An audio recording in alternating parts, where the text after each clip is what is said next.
It's Oklahoma Archery. Everything archery based out of Oklahoma for Oklahomans. Let's get it started. Welcome, everybody, to another Oklahoma Archery podcast. I'm David Bosca. I'm Neil Cooley. I'm Landry Loar. That's right. We've got another guest here with us today. We got Landry Loar. Landry, tell everyone where you're from. Well, originally from Mississippi. And where do you live now?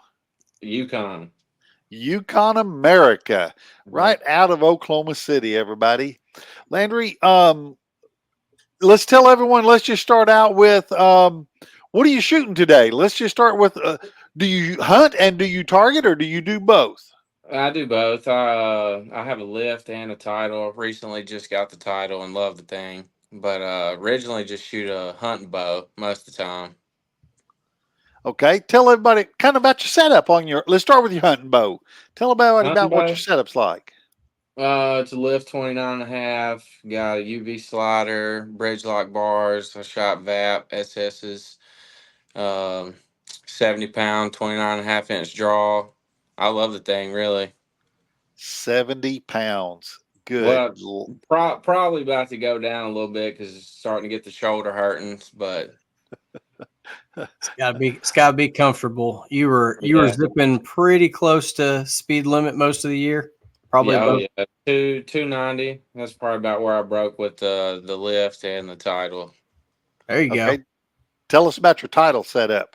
Bridge lock bars, Excel XP Pro, Hamsky Ellipson, rest.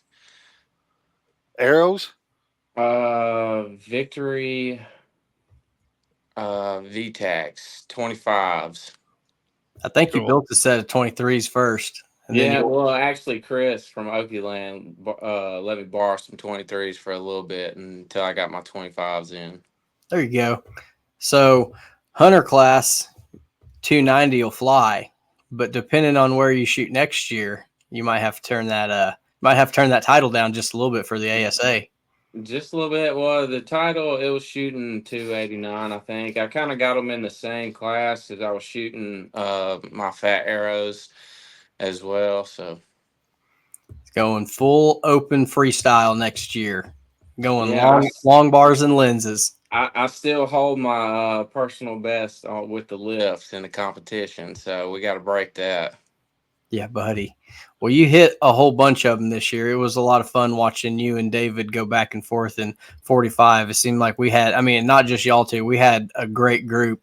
Everybody out there. Landry was one of the Hunter 45 class guys in the ASA, and it was by far our deepest division all year. So it was it was a dogfight in there.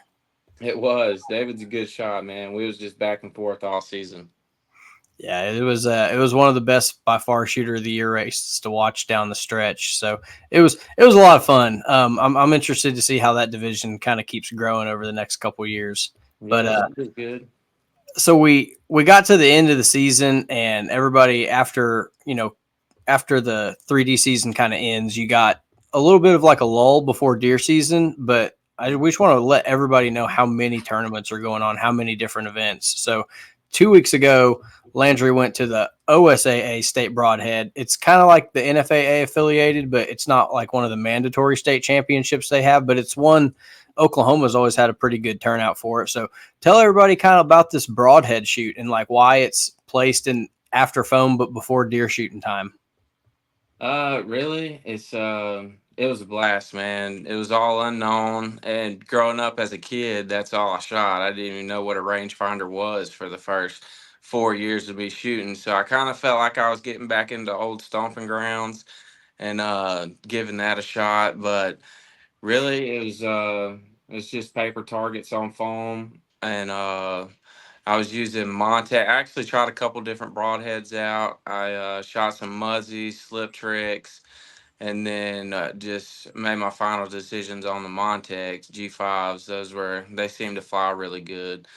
But I didn't have to do much tuning on the title. I just had to move my sight just a couple clicks to the right, but I was trying to tune those broadheads, the Montex with my lift, and I just kept getting left, hitting left, and I couldn't really figure it out. I was moving my rest over to left and couldn't chase the arrow really, but then I just finally cranked that sight over like 20 clicks and finally got it hitting decent, but I just decided to go with the title because smoother draw, less pounds. It's still got plenty of speed. It's got Oh, absolutely. plenty of stroke to push that broadhead. Everybody out there, even if you shoot mechanicals for the state broadhead, it's a fixed blade event, so it's got to have the minimum cutting diameter. So even if you hunt with mechanicals like me, you're trying to throw your bow back together with fixed blade broadheads for a shoot, and then go retune it on the mechanic. So it really gives you a chance to kind of dust the hunting bow off. I bet half the people out there probably shot it with their target rig, because I usually shoot the freestyle event. So it's like, everybody's got long bar and a lens, and I'm shooting it with short bars and a pin just to chase the freestyle aggregate points. But Yeah. it's a good event. You can really see if your hunting bow if it carried over from last year, or if there's some of that stuff you want to change. Mid to early August is the perfect time to kind of get on it early, so you're not waiting for midway through September. Yeah. Don't be that person. You've heard every bow shop owner in the state of Oklahoma on this podcast tell you don't be that last minute person. So when you run in there in August and July, they're happy to see you. September, kind of questionable. Yeah. So you came out. Tell us how you shot at the broadhead shoot. I mean, I know you guys kind of got a little bit of rain that day. So do you have to wait it out? Were you on the good weather day or the? Yeah, I was on the good weather day. I shot Saturday, and I ended up with the 200 with the 0.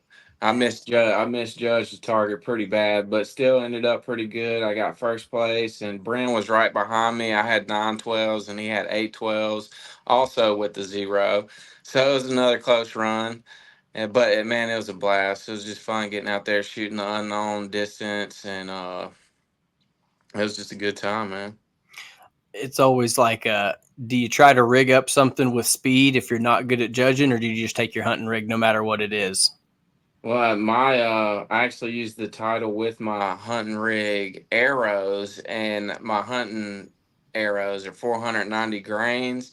So I actually just went and found an old HHA sight tape, and it's the biggest one they had. So it apparently has a lot of drop to it, and the 0 that I did hit, I thought it was 31 yards, but I stepped it off after and ended up to be 36 yards, but it had about 8 inches of drop in there.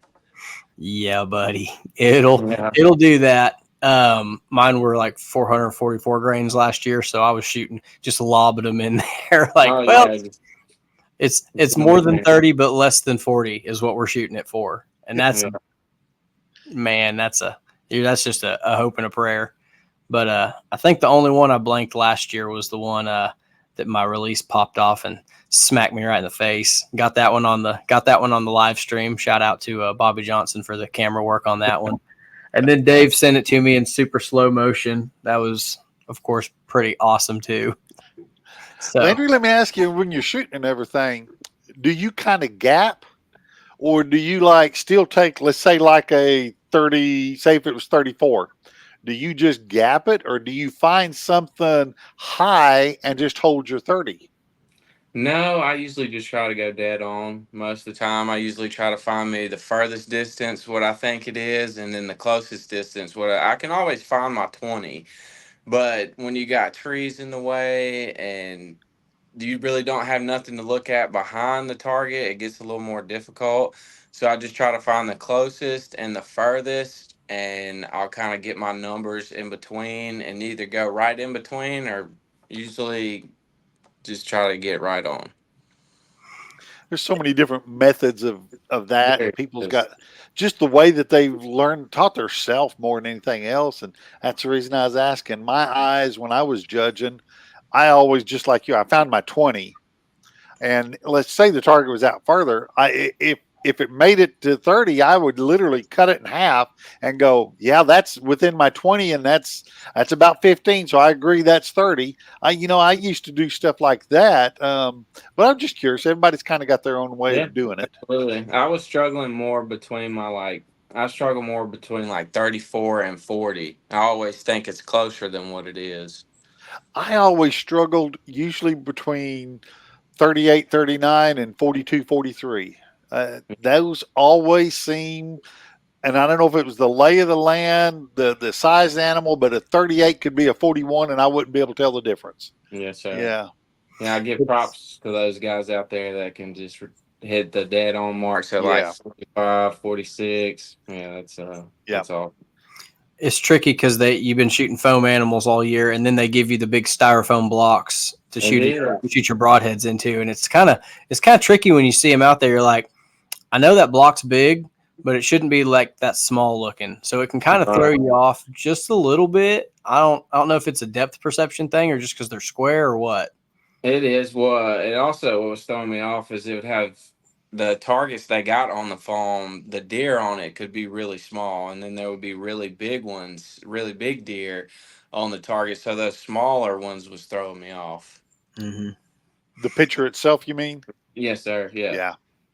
They had one 2 years ago. I don't know if they brought it back. It was 2 deer on either side of a split tree in the middle. And if you looked at them up close, once you got down to pull your arrows, one of them on one side had a little bit bigger kill than the other. So it was like almost like a true hunting scenario where you got to kind of, all right, what are we dealing with? Left one's got, an arrow in it. Right one's clear, but you got a tree in the middle of both of them. So it's some interesting sets that you're shooting with. Like for me, it's when I'm pulling my hunting bow out that I haven't shot all summer long. So Landry's a perfect example of shoot your hunting bow during 3D season, swap your arrows over at the end, and you've got thousands and thousands of shots with your hunting bow before October ever opens up. So I think there's definitely a benefit to that. Now I know he went out and bought a target bow, but only because you had some regularly scheduled routine maintenance on your hunting bow, didn't you? Yeah, I did. The old limbs ain't holding up too well, but the warranty at Matthews is really good, and they're just, new set of limbs will be there in just a couple days. So, and I've heard that they have diagnosed the problem, and it was just a bad material. So they have fixed the problem and just sent me a whole new set. I haven't got them on yet, but I will do that soon. You weren't on your second set. You were on your third set. Well, third set on the bottom and second set on the top just cracked. So it'd be third set. It'd be third set on the top, but they've sent me tops and bottoms. So, man, apparently they fixed the problem on it. So, but you shot it all. You shot it all year, and I had cracked limbs, and I probably shot 6 of the ASAs this year with cracked limbs. Didn't notice any performance issue, just cosmetic kind of thing. There at the end of it, I was getting some lows, but that honestly probably could have been me, So I haven't noticed anything with my top limbs being cracked. It still hits the same exact place. So, I heard the same thing of what they did, and man, my hat's off to them. They really stepped up and owned a situation. So man, kudos to them for doing how they did it. And it takes a little time to diagnose what the situations are and to go back and look at all the different possibilities. So man, my hat's off to them also for how they handle it. They just put their hands up and says, "Hey, we own it. We're going to take care of you guys." Yeah, that's exactly what they did. So, and I still absolutely love the bow. I won't get rid of it. I'm still going to shoot it all hunting season. I just love the thing. So, props to them for sure. The warranty, they just take care of it. They did it, but they fixed the problem and move on from it. So, for everybody out there, they not only have their lifetime warranty on it, but they've passed it down to beyond the original owner, and they're going to honor it as is. So that's a good, for anybody out there looking at buying one used, or, if you keep it, great, get another one. If you're shooting it, keep shooting it. If you want to pick one up used that somebody got frustrated with, they're going to send you a set of limbs on it, and they're solid. had Ty Dameron on talking about how he took it all over to Africa on top of a jet engine and melted his bow case, but he still killed like 13 different animals with it. So they're obviously dependable. Landry, I can tell you all, he was at the top of the scoring for his division week after week after week, and that was shooting it with a split limb the whole time. Cracked limbs, yeah. So they still hold up well. Never blew up on me, so. There's the reason I didn't shoot with you all year, bud. we peer group the best possibility, but I'll definitely be at least 6 targets away from anything coming flying off that bow. It held up good. Well, Neil said something that you're changing classes next year. What are you going to? Yes, sir. I'm gonna go to probably non 45 or non 50. Really haven't made up my mind yet. I'd kind of like to start low and try to win my way through the top. I don't know if it's possible. There's a lot of good shooters out there, but I'm gonna give it my best. Well, I know you said you had your title, the title, and you have that setup. What is your pipe dream setup for that title before you start next year? What would you still like to get done to it? Man, I'm gonna be honest. I got everything I need on it. Arrows, not going to change them. For outdoor, I'll definitely shoot VTAC 25s. Maybe if I go to some indoor, I might go to a 27. But the indoor deal at 20 yards, dude, I cannot get my pin to sit in that yellow. I can hold all day long on that red, but once my pin gets in the yellow, that sucker starts jumping all over the place. Is it a maybe need to tiller tune it kind of thing? Like take a little crank out of the bottom? I honestly think it's just mental game, man. I'm actually going to get some private lessons from Tim Herrera and see if we can just beat it. Honestly, if it's mental, I know we can beat it. So, let's talk about like walk through the aspect, like mentally, where are you at in your shot? Like what's the way to keep the demons at bay? well, I mean, I got my shot process down pretty good. I know what my shot process and sight picture looks like when I go into a well executed shot, but some of the shots where I go settle down and my pin starts going, I start swaying left and right. I know there's ways around it and tricks to the trade to be able to beat those things, and I want to get there. Left and right, I bet Dave would tell you might be a draw length too short. If you were bobbing up and down, it might be draw length too long. And dude, we're not talking the thickness of this cord sometimes. That's all it takes. Just Yeah. about 3 twists. 29 inches feels too short. And if I put a long D loop on it, it feels fine. But 29 and a half with the short D loop feels great. So I really haven't found that perfect sweet spot yet. I am leaning more towards 29 and a half with the short D loop. That's what I've been running here lately. And it also could be my release. I'm using the Ultra View button and it's got a long head on it from where your fingers sit to where It it clips does. onto the D loop. So I might could go down to a true ball or something and just get a little shorter head on my release, and that could possibly help me as well. Sometimes if it's too long, it's not the back end, it is the front end. And what I mean by that is literally the break. The D loop back is an anchor point. If your anchor point is fine and you're comfortable with from pulling from that position back, and it's not like you're hyperextended to even start, then it could be just the front end. Yeah. An easy test, and I know it's a pain in the rear, but an easy test is stack just a little bit of plastic on your handle and wrap it. Yeah. And see if that takes it out further and see if it can change it. And see if that makes it go off. I do shoot off the riser. I shoot side plates and grip tape. Yep. So I could possibly stack a few pieces of grip tape on there. Something, and that'll lengthen that front end only, which could give you an answer. It's an easier way to start than changing your whole setup, because you change the D loop length, and that's going to make it pull back farther, which is going to change your peep height. Yeah. See, I like it when it just gets in the corner of my mouth. I grew up using a kisser all the time, and I like drawing back, and that just string hit me right there. I also use my nose as well, but I like it coming to the corner of my mouth, and that's just honestly where I like it. And nose hitting my string as well.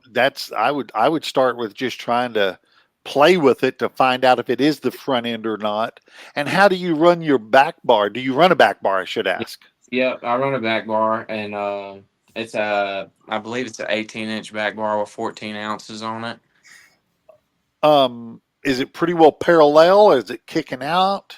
I think I use the bridge lock setup, and I think it's kicked out to like 1 3/4. You got numbers on there, and you got marks. You got 1, 2, but I run it between 1.5 and 2. So it's not kicked out a lot. If I kick it out a lot, it wants to just weigh the bow over to the left. So where I got it set right now, my bubble just falls where it. And natural fall is so important. Yeah, It really, I yeah. honestly don't like torquing into the riser. I just You don't like any bias. You want to be able to Yeah. hold it, and Yes, yeah, sir. Yeah. yeah. I get that. I get that. Old rule of thumb, old, and I mean old rule of thumb was to have it equal or even at the distance of your elbow out. Yeah, But that's with honestly where it's at. that's the old rule of thumb, is somewhere in that ballpark. And if it wants to kick, then yeah, it might be weights. But yeah, dude, an 18-inch bar. You're the only other one other than me that I've ever known to have one. Yeah. I run in a 15 right now, but I've had 18 and 20-inch bars on the back, and believe it or not, I loved them. I absolutely loved them till I moved it back in one time, and it took out some of my left and rights. Yes, sir. Yeah. I was thinking, the more you swing it out, the more you scoot it in, and you get that angle of it without some of the torque, kind of minimalizes it. So sometimes the benefit of those bridge lock bars specifically, because you can change the length of it. Yeah. Nice. As you swing it out, try shortening it up a notch at a time. Because not only like when you stack weights on it, it moves it further back, but also you kick it out, stick it back in there. And the farther you pull it back, it's going to change your pivot position in your hand. Mhm. Yes, sir. Yeah. So as you go to stack it further out, you're going to feel that that's going to change. Let me get that. It's going to change if it's there to there. That's going to make a difference. If it's like all of a sudden, if you start seeing it dipping down, what it's done is it's changed that position and it's going up, and then you're pushing down on it before you realize it. So if you go to changing that position again of that back bar, it's going to raise it, and you're going to actually start pushing more, which will be a flat push and allow you to hold your sight picture more in your peep sight. So, yeah. Food for thought. Yeah. And I need as much as I can get. So, well, you can always put 3 twists in the string and just shorten it up a little bit that way. But I haven't thought of that. So Dave has molded and remolded many a grip. Yeah. The Hoyts come, not shameless plug for Hoyts, they come with the 1/8 inch back, so the cams adjust in the 1/4 inch, and you can get the 1/8 inch back on any of the degrees. So that'd be, dude, if Matthews would come out with that in there, I know, man. they could swing that. Too. Oh yeah, yeah, that 1/4 inch adjustment would go a long way. You bet. Especially if it's in the handle, man, without having to change the performance of the cams. They gotta come out with that this year. It's gotta be. It's been. I honestly hope they do, because that would help me out a whole lot. Well, you think that some third party would come out with that? Yeah. Yeah. Does Tim not make those grips? Do they not fit the new Matthews? I don't know that. Yeah, I thought he had all the. He does. Yeah, he does have some grips that fit Matthews. I think and he I has think all they got different degrees of angle, but man, sometimes you don't want that angle change. You still want it at that same angle. You just sometimes need it further back. Right. Yeah. I do like the flatness of the riser. I feel like my hand position on it is really great, but I do have to really extend. I like kind of keeping my arm right here bent a little bit. I've also heard, I don't know, there's all kinds of people that have different ways. Some people like shooting with it all the way out, but I like mine just a little bent. And if I bend my arm just a little bit, I'm really having to squeeze my back muscles and like pull through. And I have a lot of left misses, and I think that's when I'm just really pulling and pushing, and my draw length's just a little too long. It makes it break to the left a little bit. Yeah. I don't disagree with that whole statement right there. Yeah. I'd put some I'd put some twists in it. If you like the way your hand feels in it, I'd put some twists in there. Yeah. But like I said, an easy fix is to stack it in there just to see. Yeah. Yeah. And see if you can get it out, keep your elbow, and see if you can still get your complete expansion and making it go off. That'll be your easy telltale, no doubt. See, yeah, sometimes I feel like I'm overexpanding, and that's what causes me to break to the left. Yeah. Has you noticed any difference when you went from the lift being shorter to the title? Was there any kind of break-in period of it being a longer bow? That's not even a question, man. The forgiveness a 38 gives you compared to a 29.5. Like, I'm honestly thinking about getting a new hunting bow this year. It's just thought, but going from a 29.5 to a 33 for hunting, just because, I mean, that long axle to axle, the string angle, just everything about it is just. I've always shot a short axle to axle bow until I got that 38. Is just night and day difference. I was there at Okie Land, and Bryn was over shooting a practice round, I think, at Haskell's, and he was like, "Can I shoot that bow?" And Bryn called like 2 minutes later. I was like, "Hey, Landry's up here. You care if you shoot your title?" He goes, "No, go for it." And I think, what was That's it, like where an it all inch and a started. half too long? Yeah.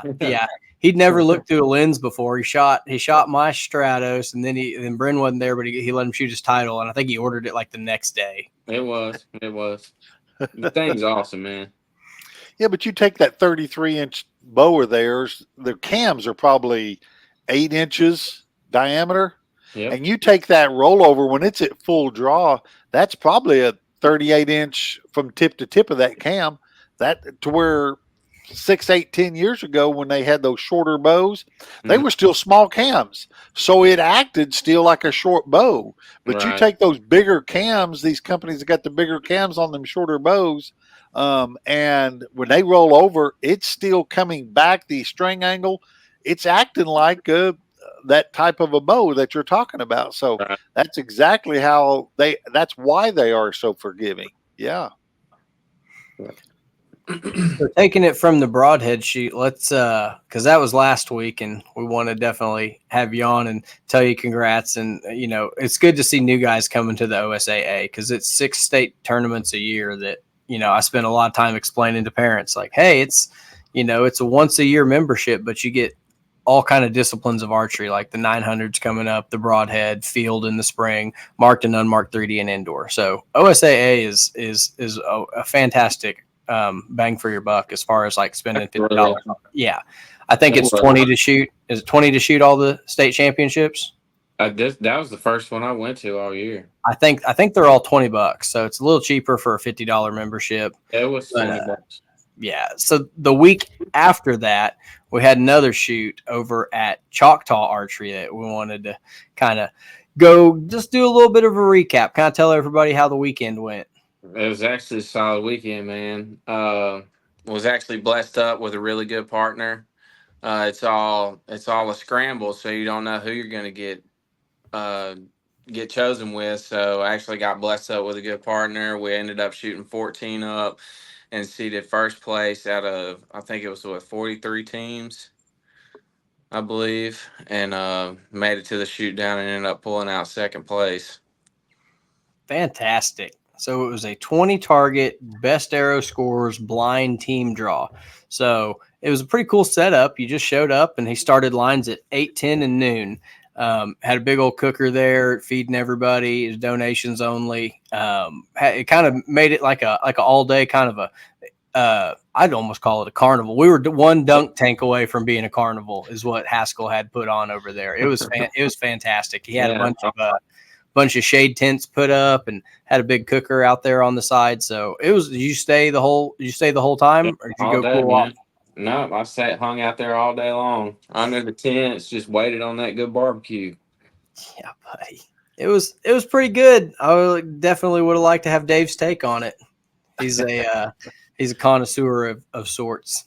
Oh yeah. I heard. How'd your weekend go, Dave? Did you make it? Didn't you go to a cook-off or something? No, not this weekend. I did not this weekend. I was supposed to have been, but well, other things happened. Duty calls, man. I understand. Yeah. So tell everybody kind of what the shoot off was like. Is anything you'd ever been in as far as like the Triple Crown? You done that before? What was Yeah. different about this one? Well, Being a team shoot? actually, last year was the first one I went to, and actually got second place at it as well. So it's pretty cool to just get that 2 times in a row, back to back. But it was a 3 target shoot off. We shot 2 targets, and then Haskell gave us the opportunity to sit in the shade for a little bit and cool off. And then we went out and shot our final target. I thought that was great. He had 5 shoot off teams and 3 targets, so you had a chance to get in, get it shot, get out of the sun, or rotate, or shoot one, sit in the sun, and then go back and shoot either one or the other two. So hats off to Haskell from keeping us all from roasting out there. That was it was really great. And Doug and Cindy Miner helped him out and put it on. So definitely shout out to both of the miners. They're pretty handy. Anytime they get their hands on something, it usually turns out to be pretty spectacular. So Yeah, it's turnout. it's a good one. So well, who ended up winning the whole thing? Do you remember who? I mean, because let's see who all broke. Because I know Kyle was in it, and I know Ryan Thomason was in it, and then you and Ryan Thomas got third, I believe, third or fourth. I'm not real sure, but Rhett, young boy, got first place. Yeah, buddy. We He's had a shooter.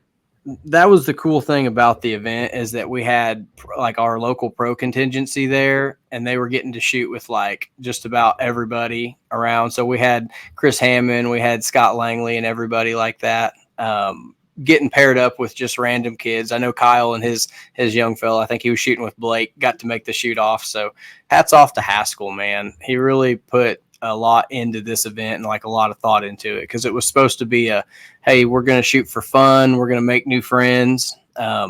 Kid that I shot with, man, shout out to Parker Lindell. He shot fantastic, and I couldn't hit anything.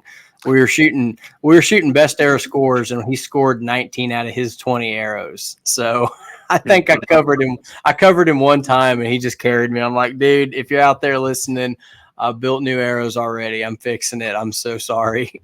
So he shot lights out, but you can't do it with only one person on the team. But well, we got one more guest we wanted to bring in just to tell us about the event and tell us about the shoot off. So you wanna bring him in there, Dave?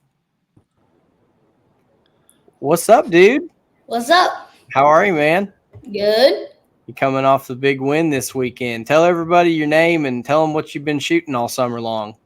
My name is Rhett, and I've been shooting Matthews. Yeah, buddy. Shot it all during the ASA season, got a brand new target bow, and then had to put it down to go shoot the Bowhunter extravaganza. Tell everybody what it was like having to throw it back together and kind of make a change last minute. Pretty stressful. I mean, we did it the night before the event was, and we were just sighting in at dark, and we had to step out our barn. So yeah, pretty stressful. So you took everything off, you got your target bow set up, and then you had to go back to the hunting bow. Tell us about the course, man. Had you seen anything like that? Was it a little longer than you were used to, a little more obstructed? Tell everybody that didn't get to come out what it was like. It was fun, and there's some tough ones, especially from the K50. And then it was a lot of tricky shots. And then there's one where there's a gate going, and then there's a coyote behind it. And it was. Did your arrow make it through the gate? Huh? Did your arrow make it through the gate? Yeah, but my partners didn't. It smacked the gate. I missed the gate and hit the tree. So it happens. Landry, did you hit yours? Oh, yeah. Yeah, I was right outside the 12 ring, and then my partner actually donated the 12 ring, so it was pretty cool. Well, it was a well-balanced team there. There you go. So, Rhett, coming into the shoot-off, were you in the first seed coming in? Yeah. It was pretty nice because we got to sit in the shade for a long time. There you go. Who was your partner? Had you met him before, or did you meet him that day? No, I haven't met him before. What was his name? I forgot. He didn't even tell me his name. I met him too. I thought it was something with a J. It was like Joey or Jonathan or something. Yeah, So it was, but he said he shoots ASA a lot. does he? Mm-hmm. Man, there's so many new ones this year. It's kind of hard to remember all their names. Yeah. You did pretty good at the ASA. Tell everybody how your ASA year ended up. It went pretty good. I won Archer of the Year and won state. So you were a double champion, shooter of the year and state champion. Yeah, it was pretty fun. Dang, man. What are you gonna do next? How you gonna follow that up? Are you staying in the same division, or you moving up one? Moving to the youth, and hopefully I'll get some more competition and stuff. Because really, this year there was competition, but not very many people. Yep. Rhett, where are you from? I didn't catch. Where do you live? Luther, Oklahoma. Oh, dude, you're 7 miles from where I'm sitting right now. That's cool. That's cool. Yeah, I'm just back towards Wellston a little ways. Oh, that's cool. Yeah, I've been over there a couple times. Nice. Yeah, come on over. We need your tax dollars. Some of that money you've been winning. Well, you said you're shooting a Matthews. Tell us a breakdown of your bow. Tell all these guys and gals that's listening. Do you know much about it? And if so, tell us about it. Yeah, so I shoot Matthews TRX. I was shooting a 38 through the year, but I just now bought me a 36. And I have a shrewd scope. I got that from Neil not too long ago. Shooting Optum 40. Optum 40. And I was shooting a 6-power lens the whole year. And then what else? What about your arrows? My gold tip 22 series with and then I have my bars are I think they're Fireball or Fire Dragon, something like Fire that. Dragon. Wind Dragon. Wind Dragons. Yeah. Did you get those from Dwayne Westfall? Yeah. Dave knows which ones they are. Yeah. Yeah. Yes. That's where I got the TRX 36 from. I got it from Dave. Yeah, buddy. Dwayne. Sorry, Yeah.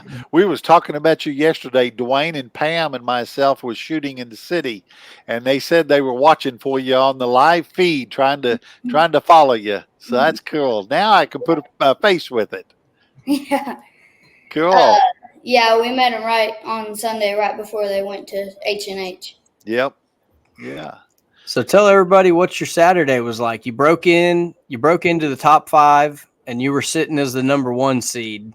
So all of a sudden you could shoot at 12s or you could shoot at 14s, right? Wouldn't they? Yeah. Those were in play. Did you ever have to aim at one, or was you pretty purely in the lead? So me and my partner, he's back there at the K50, and I said he go for the 14, and I'll just zone in on the 12s. So if he gets it, good, and if he doesn't, it'll be all right. And we're sitting decently high, 10 points high, and that was kind of our strategy. And I think we had 1 10 and 2 12s. There you go.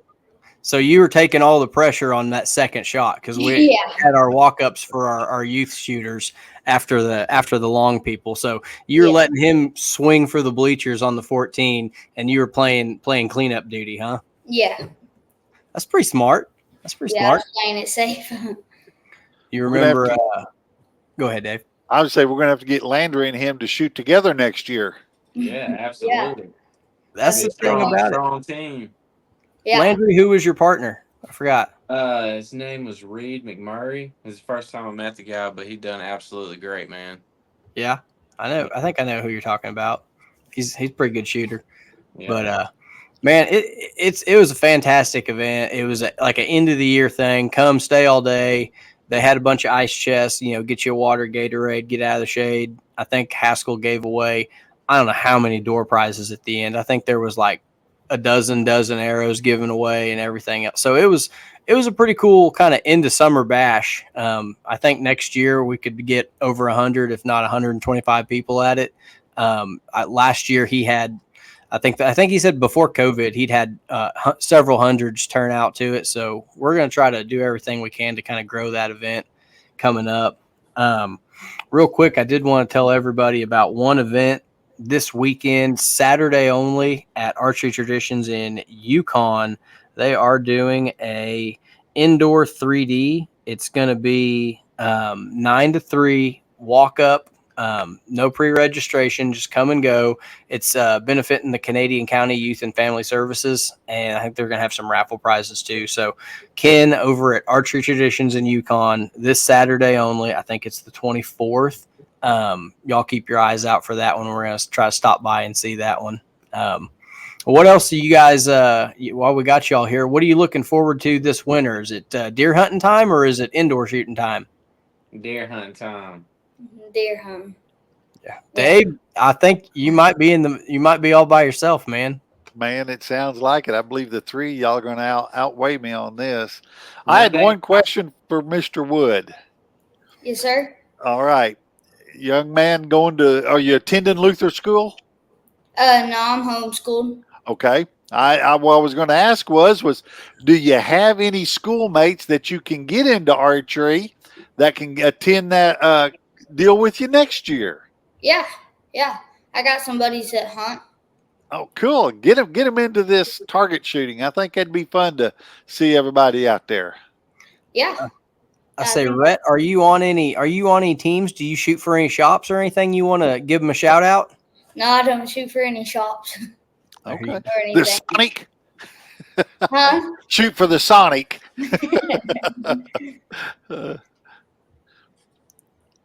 Well, gentlemen, that's all I've got. Neil, how about you? Yeah, we got one this weekend, and everything else we just been building arrows and watching trail cams and hoping them when those bucks shed their velvet, they don't look too skinny. That's my biggest thing right now. So we appreciate y'all coming in. We appreciate y'all hitting these new and different kind of shoots. I know both of y'all were really kind of new to the scene this year, but we saw you at the ASA. We saw you at the Triple Crown. We saw you at the State Broadhead and the Fun Shoot, and Trosper had their triple threat. So just because the ASA season is done and we're not shooting indoor yet, there's really is something around Oklahoma pretty much every weekend moving forward. So we appreciate y'all coming to that new stuff. And, like I say, just archery is all about getting new people into it. So y'all both had pretty fantastic years competition wise. So I hope you kind of roll it forward into indoor season. We got the State 900 in September. That's Dave's favorite event. You stand out there in the heat and boil all day, shoot 90 arrows long distance. So just kind of keep your eye out for like stuff like that coming up in September, and we'll see you down there, man. We'll see you, I guess, wherever you're shooting next. Absolutely. I appreciate the opportunity. You bet. Thank you. Gentlemen, you bet. We appreciate y'all tuning in and telling us your stories. Absolutely. All right. Thank you. Thanks a lot, guys. Y'all be good. You Yep. bet. All right. Well, let's get into something. Last week, we had Josh from Ramrods on, and over the weekend, Neil reached out, grabbed him by the collar, and says, "We need something from you." And as you can see, scrolling on the bottom of the screen, if you type in Oklahoma Archery Podcast on your checkout, you're going to get 10% off. We're not making anything on it, so it's not like it's I don't even know what they call that. You know what I'm saying? Where sometimes if someone says click on the link in my description, and they get a little bit of something out of it. That's not what this is. We're trying to let you guys experience these rods and save a little money because we know how good they are. I was going to say you can really feel a difference in it. It's something that very rarely I'll tell you to go spend money. Like, you got to try it. You got to have it. You got to buy it. This is the exception to me not ever trying to sell or push anything. They're a fantastic company. And, I just love the way that the bow has felt going off. I've been shooting my hunting bow. I'm probably going to try to get some short bars from them here pretty quick. Or maybe like a custom set, do like a 13.5 and a 12 or a 10. I think he said the 10 was coming up soon. So, yeah. Steve Weiler edition tungsten dampening ramrods archery. I took mine off my bow this weekend and handed them to 2 people. And both of them, after the second shot, turned and looked at me and said, "Holy blank, blank, blank. I can't believe the difference." So, yeah, guys, it's real. And one of them's already ordered a set because he got a little, he might have jumped the gun by a couple hours. And I do know that another complete set has been ordered also, that I loaned to that have shot them in the past and in the last week or two. But yeah, a couple others had ordered, and the other one that I handed it to just couldn't believe the difference. But I respect the way he's going and what he's doing. So hey, he's shooting conquest bars, and dude, my hat's off to you, and I definitely understand his thought process. So keep going what you got going. I think you're going to make it. Thing about it is you can still put the weights on the end of any bar. The tungsten powder, the dampening tungsten powder weights. That's true. Yeah, it goes on it. Thought of that. We universal thread. Yep, something for everybody. You'll get a little bit of that. That's right. That's right. Y'all go try them out. Yep. All right. Well, Neil, you got anything? Well, I was just wondering if you put your bow back together or not yet. Yes, I did. I strung it back together, you know. The snow camo bow rides again. Everybody calm down. I am not shooting a PSE. That was Dave's not a picture of his. That was, if you saw my bow apart like that, there better be Chris Sanders or somebody standing. Josh better be over here being the adult supervision. Somebody has to. So yeah, not a chance. Y'all be good out there. Let us know where you are going to be doing your indoor leagues. And when you get your winter indoor dates, we want to put them on the podcast master calendar. Y'all don't forget about that. Go click on it and see where we're going to be every weekend. Trying to spotlight these places that are doing like the women's league that Jeff and Gail do, Miles and Kelly at the Air Shop, Oakeyland, everywhere that's having leagues. We want to put them all in one place.